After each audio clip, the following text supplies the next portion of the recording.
Good morning to you. Good morning to you all. It's great that you got up early today. Thank you for being here. I will speak in English. That's the easiest. But if you have any questions, please feel free to make your questions in French as well. Hein? Please, n'hésitez pas de poser vos questions en français, s'il vous plaît. I will answer in English, not in Swiss allemand. Okay. This is, as Nera just said, is a limited time to speak about all that is happening in the world of politics, geopolitics, and the interaction with the markets and the world economy. There is an increasing interaction. What I'm going to show to you is like a kind of summary. I've tried to bring down everything to just a few slides, and some of the slides speak for themselves, and I will let you just enjoy the slides, and I will add some comments to it. Before I start, I have to say something very specific. I don't know if all of you are acquainted with geopolitical research. When we mention a country, a nation, we are talking about its current administration and government. We're not criticizing people per se. If we talk about the US, we're not criticizing the American people. If we talk about Germany, we're not criticizing German people. We're talking about the current administration or government, all right? So that's what we do. And finally, it's also important for you to know, we're not associated with any government, any think tank, any university. All of these organizations have government ties. We're not associated with any such organization or even any bank or institution. We are independent. Let's start.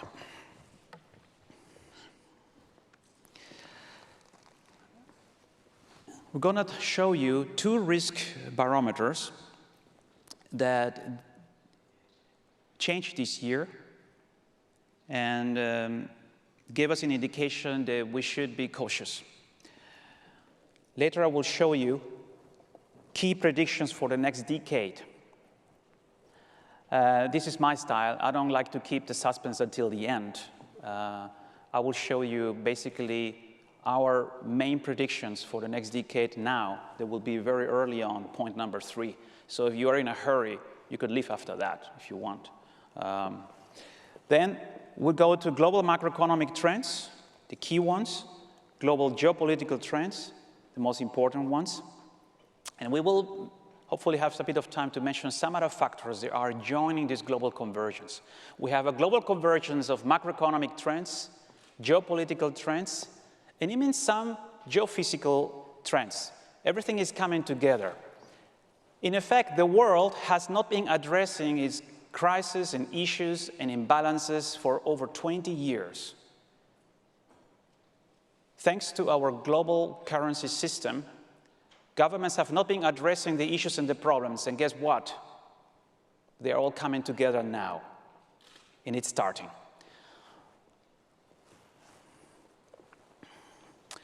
This is the first risk model that we have developed over many years. It's called GROM.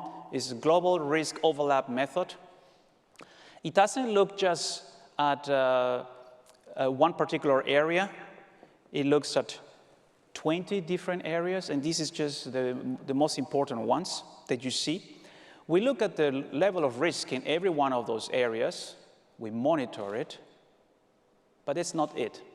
We also look at which areas are overlapping with which other areas, and we take also account of that risk overlap. On May 5th this year, actually on my birthday, it happened to be on my birthday, this risk model went to 9. And 9 is, out of experience, a condition where we can say conditions are now present for a global crisis. Now, it doesn't mean that they will have a global crisis because we're not forecasting a trigger here. So we could have many years of such a tenuous situation without a trigger. All right. Now, please have a look at this. In all these individual areas, you see that we have, in average, the level of 6 or 7. 5 is normal. There is no such a thing as a place without any risk. No risk is not good. We always need a certain amount of risk. This is why 5 is normal. This is the way we work. But you can see that the global macro risk as a whole is 9. And why is that? It's because we're taking the overlaps into account. Now, after this happened, we didn't immediately say, let's sell all risk assets, sell equity, buy cash. No, because this is just a global macro indicator. The next one, the next barometer, that's a bit more interesting and more concrete for investors and entrepreneurs. This one we call level. It's the level of alertness indicator. We designed it exactly as the United States Armed Forces designed their DEFCON system, something practical. You cannot have all your military on deck all the time. No military can work like that. So you have to be very concrete. We have a lot of risk in the world, but do your armed forces have to be on alert? No. Okay, the same is with us. We have a lot of crises for the last few years. In the last 2 or 3 years, with a lot of, but level was always 5, which is normal. That's interesting. And this level is designed for businesses and investors. And we look at the possibility of disruptions, because that's what costs money to us. Disruptions in operations and in our investments. So, interestingly, on July 15 this year, level went from 5 to 4. And 4 means we can expect some limited amount of disruptions, and they cost money. We check this, and we also look at our overall outlook and overall scenario. We just don't look at a model, one model, and do something. We have several models. But this was a wake-up call for us. And we decided to look at how does this fit into the whole scenario. For those of you who don't know me, I've been developing a synthesis of geopolitics and macroeconomics since my days at the Institute of Empirical Research and Economics in Zurich. And that was the year 1991. And over the years, quite a lot of other economists and mathematicians have contributed and helped. We have come to put together a synthesis. And that methodology started giving us very interesting results in the year 2010. From the year 2010, we have been seeing a major global crisis period, you could call it super crisis, from 2015 to 2018. Now you may think, how can you see that in advance? We have no crystal ball. If you do what you were doing and you look at what we're looking at, all these different trends in religion, military, investments, monetary policy, demographics, you do that like we do, and we look at 24 altogether, and you monitor them. You gotta be blind not to see what is coming to us 2015 to 2018. We look at that, and in April 2013, we actually identified what will be the trigger of that crisis, what could initiate that. And it was very obvious to us that a major market correction will initiate that, a market correction from August to October 2015. Now, that has been our outlook for a few years already, 4 to 2 years, or 2 to 4 years. And when we saw this on July 15, that was our wake-up call. We felt we're getting closer to this. On that day, it was also confirmed that the US and Iran peace deal would go through. Another prediction that we had made, and we've had the confidence to take this to level 4. Over the next 5 to 7 days, we informed the readers and those who follow our research to please sell equity, get out of equity, get out of risk assets, go into cash and gold. At the end of July, gold was very cheap. Cash and gold in that order. And if cash, to try to overweight the euro, reduce exposure to the US dollar. That's what we did, and we said on August 1st, this is the last warning. You have to get out. We believe that the correction we've seen since August is the one that we have been expecting. So I just wanted to put it all in perspective. Now, I will not keep any suspense here. These are the 10 most important elements of our global outlook for the next decade. We have, of course, an outlook for the next 1 year or 2, but this is the real long-term outlook. And all the intelligence gathering research that we do and analysis of independent economists and strategists that are helping us on different continents is flowing into this.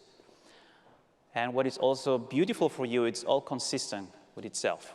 The geopolitics and economics, the assumptions in those areas are consistent here. Let me go through them very briefly for you. Okay, I have to say something. Most of these predictions have been the same since the year 2010. One of the most important predictions we made was the Swiss franc will get stronger. This was when the Swiss franc was at 130 to the euro. And this methodology was also very good. It helped us predict the breakout of the Swiss franc to the euro in 2011. And we don't think that this is over. The Swiss franc will continue to see bouts of strength. We believe the central bankers and investors are looking at the Swiss franc, are valuing it wrongly. They're only valuing it with financial variables. The Swiss franc, you have to value it with geopolitical factors. And while a minus 1% may hinder some traders to buy the Swiss franc, desperate investors, private people in Brazil, Turkey, Middle East, they will not even be scared away by 5% cost to put their money in safety. And why I say that? Because we see the very high likelihood of a global currency reform in the coming years. Second,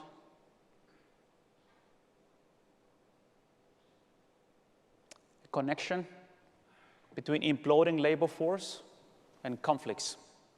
The whole Orient, ladies and gentlemen, from Turkey to Japan, is going to see rising conflicts, and it's already beginning.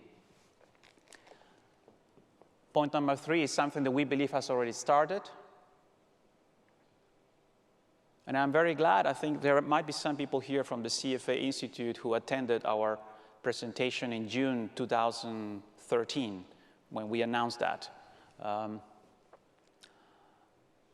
And so I remember a gentleman from the BIS in Basel. He came to me, he was laughing. He says, how can you say something like that will happen in 2015? How can you see a market correction 2 years ahead? And I said, well, this is what we see. Time will tell. We also predicted the US-Iran deal to happen before the crisis period, and it has indeed happened. This US-Iran deal, ladies and gentlemen, is good for the US and NATO. It gives us a new source of energy, apart from Russia, but it's set in the Middle East on course for 2 wars, at least 2. A peace treaty will be signed with Israel. There's all in the cards and all on the way. Some other big changes happening in this decade is that the center of Christianity has shifted. It's no longer Europe or the West. The center of Christianity is shifted to Asia, Africa, and Latin America. Yes, we also say China is becoming the largest Christian nation.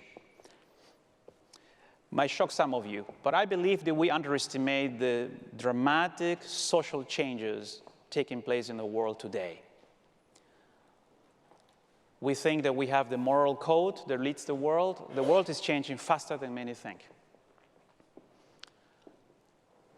And, you know, when people change the way they think, their religion even, it has an impact on everything, on the way they work, they treat one another, they treat the government, on the way they engage themselves in society. Yeah, the way they even pray for the government. Those two things are changing. And don't underestimate that, please, because before South Korea became an economic power, before Singapore became an economic power, those countries did the same as China. They had an amazing transformation into Christianity. And for some reason, Christianity helped, or was an element that helped those countries become very powerful. And this is something interesting because we're seeing the same taking place in China. Number of Christians in China today, you know they're persecuted. Some people say 225 million. Chinese generals in private say it is 150 million. And Chinese generals are saying they don't want to persecute the Christians anymore, but the more they persecute them, the more they grow, the faster they're growing. This is very interesting. Officially, they're still persecuted, by the way. Now, China fails to overtake the US. I think you have to read that by yourself because point 6 is very critical for many investors. China won't be able to overtake the US on her own. But the US is making some mistakes of their own. And there could be some homegrown disaster or demise in the US itself, which will allow China to overtake the United States.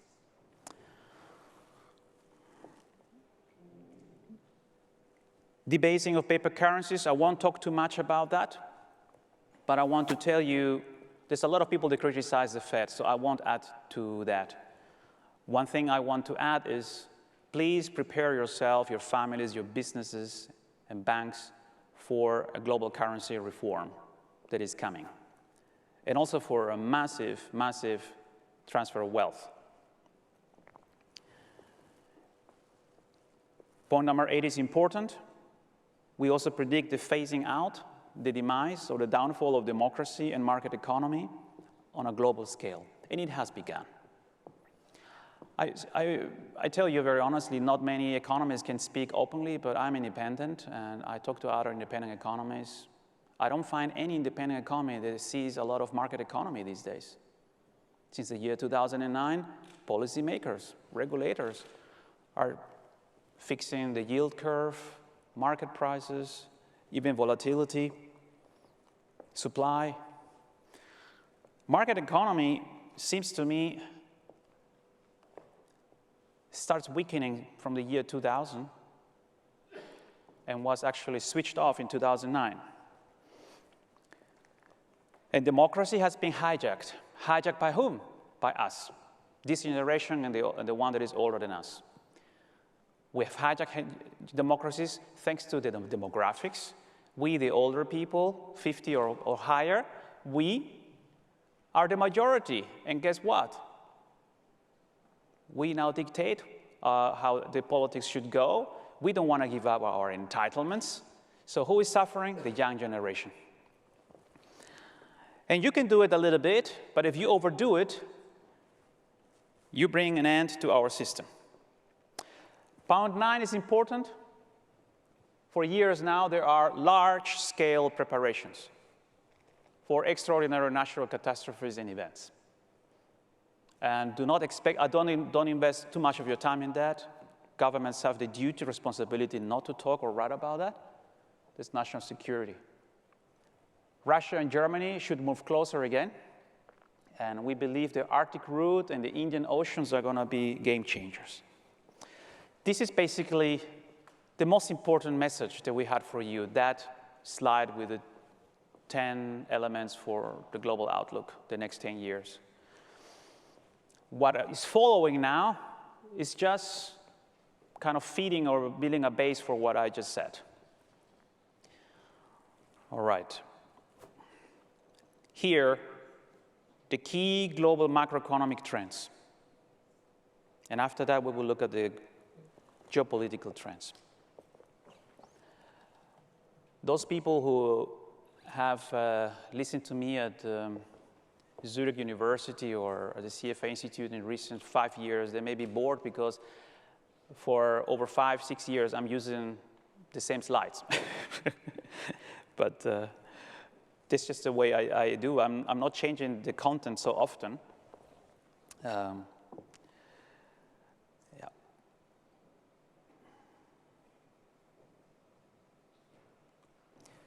I hope you've been able to read it. The rise of emerging markets, it's happening, but it's being slowed down by the G7. Yes. Then in every region, we have the rise of a power. Germany, China, and Brazil are rising, but the United States is containing them very, very smartly. It's containing them. So, and I want to tell you this too. A lot of people criticize the US Fed and say the US Fed is totally lost its mind. The US Fed is really crazy. Why? How can they keep interest rates so low for such a long time? It's irresponsible, and I understand. Some people say it's even immoral, it's creating moral hazard, it doesn't make sense, it's long overdue. Have you thought about that the Fed is a powerful geopolitical weapon used by the United States to fend off the rise of China, Brazil, Germany, other countries, especially of the rising emerging powers? Give it a thought. Well, we followed that for many years, and that's the case. The timing of monetary policy in the US is not just aimed at the US economy itself like it used to. For the last 10 years, it's increasingly, the timing is dictated by how it can affect China, Russia, Brazil most effectively. And it's doing a fantastic job. I have to say, geostrategists in the United States are by far the best in the world. The United States knows how to use all its policies, all its means, all its assets to advance its interests.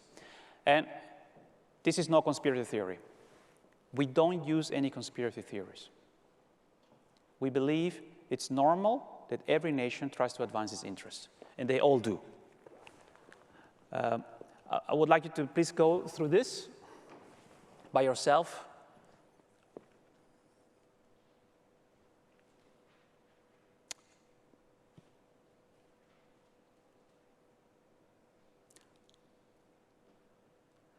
I'm half Japanese. I'm not used to look down on people. I always have to look up to them. And for me, it's a little bit, I try to sit as much as I can because it's a bit easier for me. Later, I will try to go down the steps so I don't look down on you. I used to look up to people. Please look at point number 4. Nationalism, military buildup, many people talk about it.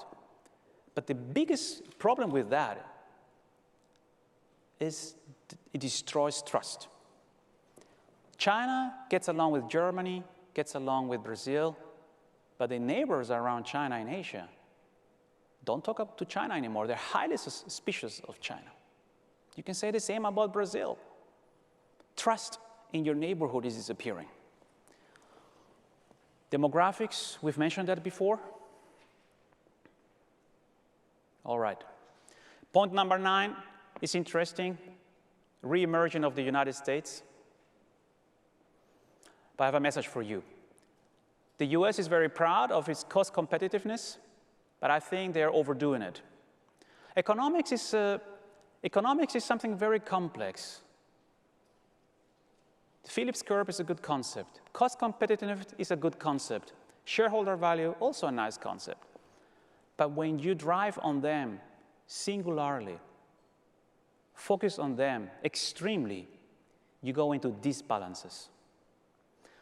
I think the US has reached a point when it's destroying its own economy, the future of its economy, to achieve more cost competitiveness.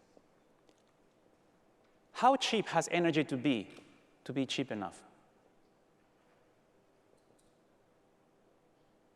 How cheap does it have to be a fare ticket to fly from London to New York to be cheap enough?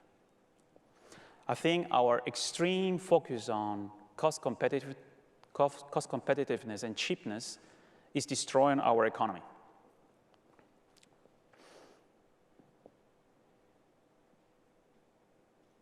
It's a chart that shows that the crisis in emerging markets should have been expected from the year 2013 onwards. You won't see this chart elsewhere because most economies are not allowed to aggregate at meta levels. These are the 8 largest emerging economies on one platform. This is their monetary base. And look how liquidity growth has been crushed. And please read the bottom.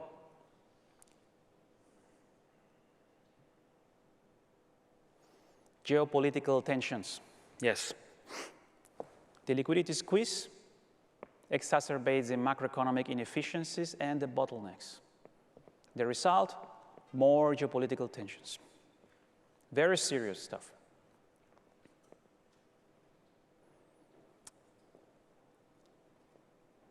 We spoke of macroinefficiency. We have a problem in the financial markets and the economic world. We focus too much on GDP growth. And GDP growth, ladies and gentlemen, doesn't say the whole story. If you can take something from today is this. Don't look at GDP growth. Look at net wealth growth. Which countries are allowing their citizens to grow their net wealth? Not which countries are growing their GDP. That can be falsified very easily. It's much easier to falsify GDP than net wealth. And the differences are just huge. Look at the bottom of the list, Brazil, Turkey, South Africa, Russia. Their macro efficiency is half of that of Poland, Peru, or India. Half. These are dramatic differences. How have we defined macroeconomic efficiency? Very simple. The same way that people on the street define it. Oh, our economy is growing? Nice. How much of this economic growth can I translate into net financial wealth for me and my family? It's the only thing that people care on the street. It's the only thing that families care about. I can have 8% growth in Russia for over 1 decade. But if I cannot grow my net financial assets by even 1% per year, I'm going to go to the streets maybe. That is called inferred political instability. It comes. We have a problem then. Some of the rising, most powerful emerging markets have very low macroeconomic efficiencies. That means they're going to try to create geopolitical tensions with their neighbors. They will have currency and interest rate problems. Exactly the markets where we have invested most of our money, risk money. Haven't we? I won't talk too much about that. I think we all know that last year emerging markets surpassed developed markets. Please look at the third line here. At the bottom, I'm a bit colorblind, but the third one is blue, right? The one at the bottom. That is the Eurozone. The world is growing much faster than Europe. That's why I believe that even if the EU collapses, something new will rise. Europe needs to unite in order to not lose relevance. Now, purely economically, the United States cannot be taken over by China. This is geography, resources, and economics. China cannot overtake the United States. 5 times more arable land, 4 or 5 times more water resources than China. The US is unbeatable. But the US is overdoing something. It is going in an extreme of cost competitiveness that is, in the meantime, impoverishing a lot of its people. Now, that may sound nice for corporate profits. It sounds nice for GDP growth. But most of the GDP growth is going to accumulated, retained profits at corporations. It's not feeding tax income, it's not feeding into income growth in the United States. So, yes, the United States is the BRICS' #1 enemy. But the problem is the US itself is overdoing this cost competitiveness drive. And you can take cost competitiveness to your own death if you want. Everything in an extreme can be destructive. Now, we're getting closer to the end. This is Global Geopolitical Trends. I hope that you can read them.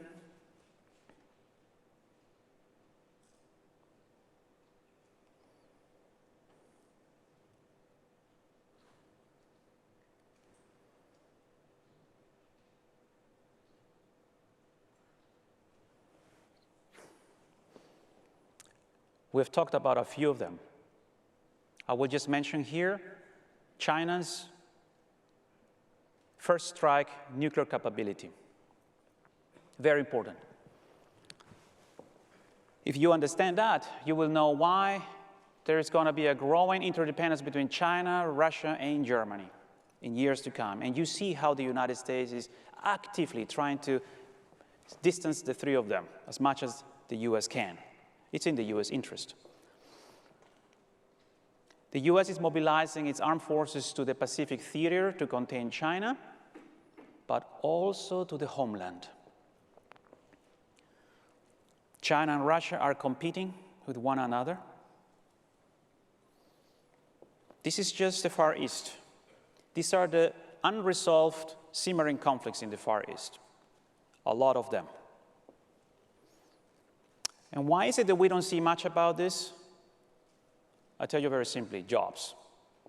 Military industry is one of the biggest providers of jobs, one of the safest and best providers of jobs around the world over the last 14, 15 years. Even here in Switzerland, Germany, France, especially England, Britain, France, the US, and China, a gigantic military industry, which you won't see on FTSE or MSCI sector allocations. It's underneath it. Japan, China tensions are escalating. Chinese nuclear deterrence is important. They need the nuclear strategic submarines. Chinese strategic submarines need to reach the Pacific Ocean to do their job, but they have to pass through Japanese islands. I think very few people know that. The Japanese are blocking this now. Maybe the second most important chart, what is happening in the Middle East. The current US administration of Mr. Obama has decided to flip the chart. Russia's allies should be ours, our former allies. If the Russians want it, they can have them. Why? Russia's key ally is Iran. But the US wants Iranian gas and oil. And we got it. Russia is now trying to reestablish its influence in the Middle East. Now, this is good news for our energy supply. We now have a backup. It's good news for NATO and the US, but it's bad news for the Middle East. I won't talk much about this unless you have questions. 2 wars are coming to the Middle East, ladies and gentlemen. I won't go much into this, but there is a lot of convergence too. The convergence is happening also in the lunar calendars and on these very important anniversaries. The Orient, the Far East, India, China, Asia, they are rising while our power is getting smaller. And we try to analyze Asia with our own Western thinking, Greek-Roman thinking, linear, rational. Asians, Oriental people, ladies and gentlemen, think very differently. They use the lunar calendar. They think circularly, prophetically. They listen to their astronomers and their religious leaders. And guess what is happening in 2016, 17, and 18? Very important for Oriental people, prophetic dates, anniversaries. Very soon, in 2 years, we mark the 500th anniversary of the Ottoman Empire capturing Jerusalem. And I'm sure that a lot of things are going to be done before that day. Okay, some other factors. I won't go too much into that, except that we have also climate. I don't call it climate warming, I call it climate instability. Everybody sees that. But we also have geophysical instability since the year 2000, another thing, more on the area of physics. They could cause us trouble. And we also have the potential sun hibernation that could be starting at the end of this year. Now, when those three things overlap, this could have, it doesn't have to because we don't know. And independent scientists are also divided about this.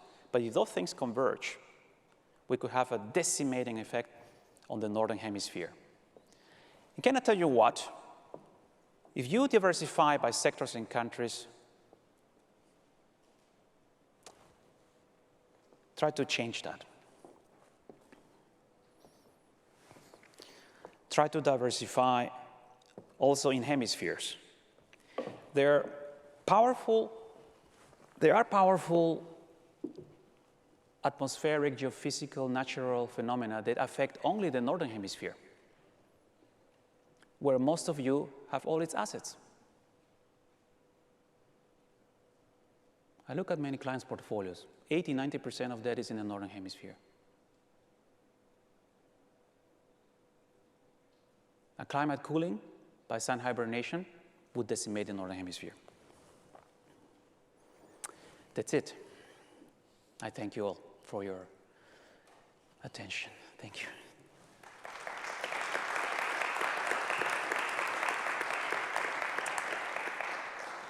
I'll try to stay here because I can be a bit closer to you. Yes, please. So the mic, or do I have to shout? Okay, it's bad, thank you. It's all very nice to hear that, but I wanted to know from you, how do you personally invest your money? Where do you see the markets going? Because that's the most important thing would like to know from you. Thank you. Very good, very fair question. It's a good one. I'll be very frank with you to start with. I try to invest as little as possible so I can focus on my clients. I won't laugh at you. This is the truth. He might be sitting here. A friend of mine just called me recently because the volatility exploded.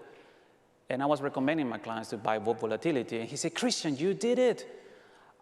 He made a ton of money. Thank you for it. How much did you make? And I said, I made none. But Christian, for 2 years, you've been telling me to buy volatility before August. And I said, hey, Maurizio, I'm too busy taking care of my clients. And really, for me, I'm not into making money. This is for my clients to do. But I have as little equity as possible. If I look at my overall assets, I have almost no equity. No equity. And I have more euro than US dollars. Swiss franc? A lot of Swiss francs. A lot of Swiss francs. Swiss franc, euro, in that order. But you know, I live in Switzerland, I work in Switzerland. If you're an international company, you would have to reverse that. You would have to have more euro than Swiss francs. But you will also have to have US dollars. I think a lot of people have a lot of US dollar exposure, and they're negative on the euro, and they have too little Swiss franc. Why? They say, oh, because Swiss franc doesn't pay any returns. And I say, well, that's exactly why you should have it. The Swiss franc minus 1% interest, do you think that will deter? It deters traders, but it doesn't deter overseas investors. They are afraid of a currency reform in their countries that could take away 40, 50% of their assets. If you are in Brazil or Argentina, and you have to be afraid of a currency reform that can take away easily 50% of your assets, wouldn't you want to bring it to Switzerland? I would pay even 5%. Our central bank is in error. They're looking too much at the financial industry, thinking of traders. It's not traders driving the Swiss franc. It's scared, worried doctors, scientists, technicians, middle-class people in many countries, and wealthy people in other countries too. What about gold? Gold? Yeah. I recommend gold. Again, I tell always to people, don't have more than 20% of your portfolio in gold. But you have to have gold. The reason is, people who have a lot of gold, they will have it confiscated, more likely. Central banks and governments have the duty and the obligation to confiscate any large amount of gold before we go into a global currency reform. It will be their duty and obligation. So I'm very sorry for all the people that have been advised into bunkering the gold somewhere in Switzerland, because they are on the government's list. So I advise definitely, and I've been saying this for many years, the 7 years after 2009, or 2008, sorry, I've been buy and hold. A free ride paid and guaranteed by the Fed. A horrible moral hazard. But the next 3 years is not buy and hold. I suggest you stay in cash. I suggest you hold some gold. But I also suggest you not to be afraid. It's going to be great trading opportunities. Just this last month, some friends of mine, readers, have made good money. They've been active. They raised cash early on, put some money in gold. They reduced equity to what they could. Not everybody can reduce to zero. But they have made themselves ready to be able to take action and trade. I believe the next 2 to 3 years, people who can trade wisely are going to do very well. So these crises that we see are opportunities. Opportunities to make money, but opportunities also to help people. Like never before, we have opportunity to help other people. And this will be also my advice to you. If you try to just make your outlook for the world and try to analyze the world and try to make money, you may fail because there's so much fog you may not see clearly. My best advice to you is try to get out of your boat, try to engage yourself in your community, help other people. There's a lot of refugees today, war refugees, they need help. You maybe help them. Help other people. That moves your focus away from you. That will allow you to see more clearly what is happening in the world economy, politics, markets, etc. It's a real advice to you. I'm in this business for 25 years plus. I've seen that again and again. Those who are totally consumed with themselves, how can I make more money, they take often very bad decisions in fear. They're afraid of losing something. People who take time also to do something with their lives, and are not just wrap up with themselves, but also look at other people, help other people, they tend to take better decisions. And I think the next 3 years is going to be very key. Yes? Well, you were mentioning actually this coming together with China, Russia, and Germany. If you could just give it a few more words, but just a little bit of the time frame.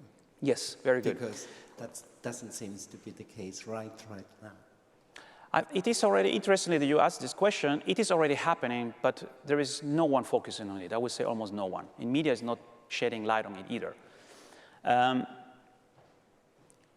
The connection between Germany, China, is almost as important as the connection between Russia and Germany. For most rising emerging markets, Germany is the business model, economic model, and political model to copy and follow. The German model is much more compatible with China, Russia, India, Brazil, than the US model. It's very simple. And Germany is also not a major military power, which it means cannot threaten the sea lanes for these countries. That is happening. Actually, according to some of our analysts that I work with, the Ukraine crisis was there, but it was taken out of proportion by the Obama administration in order to make sure that we can separate Germany and Russia. And you can see the same. Other G7 economies are trying to do everything they can to keep a distance between Germany and China and Germany and Russia. If these two different countries can grow together, it will be very difficult for other G7 economies. But it's a balancing act. It is a balancing act. Actually, you also see now how Mr. Obama is suffering at the fact that Germany is not supporting the Syria policy of Washington. Washington said there is no future for Mr. Assad in Syria. Paris and London, within hours, says yes, yes, no future for Mr. Assad in Syria. And Mrs. Merkel says, wait a moment, aren't these the same countries that bombed Northern Africa and the Middle East in 2011, 2012? Which led to the destruction of these regimes, the political vacuum, and the civil war, which led to the refugees. And Mrs. Merkel said, nothing for 2 days. And guess what happened? This Volkswagen affair came out, right? I want to tell you one thing. My sources tell me this was known for a long time. But timing is everything. I think it was a salvo by the US administration to Mrs. Merkel to fall in line and support the Syria policy of Washington. Mrs. Merkel, she's got guts. She says, no, I disagree. I actually think we should do some realpolitik for Syria and talk to all parties involved. And now you have, again, Germany and Russia on the same page. And Washington is very upset about that. But okay, I tell you one thing. All these nations are just trying to advance their interests. There is no evil or good nations here. They're all trying to do their best. So we shouldn't be angry at Mr. Obama or the US administration. They try to keep the US interest. There was a gentleman here that wanted to say something. Sir, you? Yes. One last question, please. Yes, here. Yeah. Oh, sorry. Do you have just a vision about the oil price? The oil price? The oil price, yes. This is a very good question. The people in our network and our panel are divided about that.